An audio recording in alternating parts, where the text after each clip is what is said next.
Perkenalkan, nama saya Maria Fantina Barakati, NIM 05968433, Fakultas Hukum, Prodi Ilmu Hukum, Universitas Terbuka Ambon. Proklamasi kami, bangsa Indonesia, dengan ini menyatakan kemerdekaan Indonesia. Hal-hal yang mengenai Pembahasan pertama kita yaitu tentang pembelajaran dari sejarah Pancasila bagi generasi muda, generasi milenial sebagai penerus bangsa harus mengetahui sejarah terbentuknya Pancasila.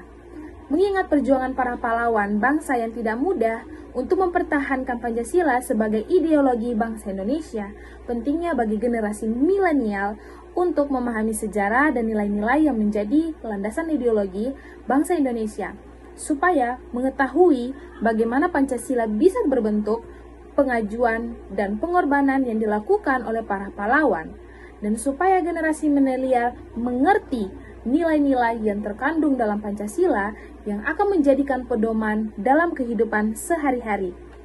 Hal itu akan menginspirasikan generasi milenial untuk berkontribusi dalam membangun bangsa Indonesia dengan memahami dan menerapkan nilai-nilai yang terkandung dalam Pancasila dalam kehidupan berbangsa dan bernegara. Langkah pertama, kita harus mengenal sejarah Pancasila. Baiklah teman-teman, saya akan membahas tentang apa sejarah Pancasila. Mengenal dan memahami sejarah Pancasila merupakan hal yang penting untuk dapat memberikan penjelasan secara memadai dan komprehensif tentang apa itu Pancasila dan asal-usul Pancasila, proses pemahaman Pancasila dari aspek sejarah menjadi bagian penting dalam menjalani Pancasila. Kalian melalui kegiatan ini, kita akan mempelajari Pancasila dahulu dan kini.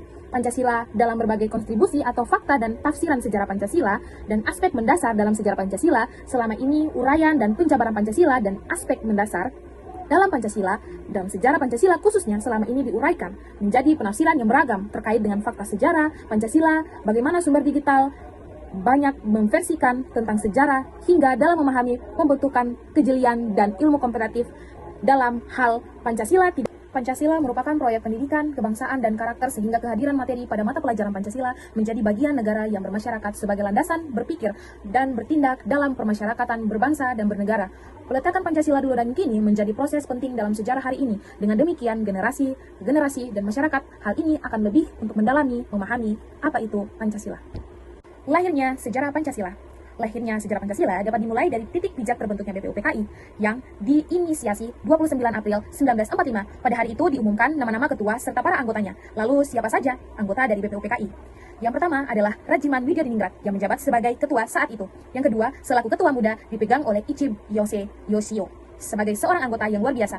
Dan yang ketiga adalah Soe Roso sebagai merangkap ketua. Anggota sendiri terdiri dari 60 orang yang tidak termasuk ketua dan ketua muda. Dari total 67 diantaranya ialah perwakilan dari militer Jepang. Status 7 anggota tersebut merupakan anggota istimewa sehingga tidak memiliki hak suara badan tersebut. Persidangan hanya 2 kali. Masa sidang pertama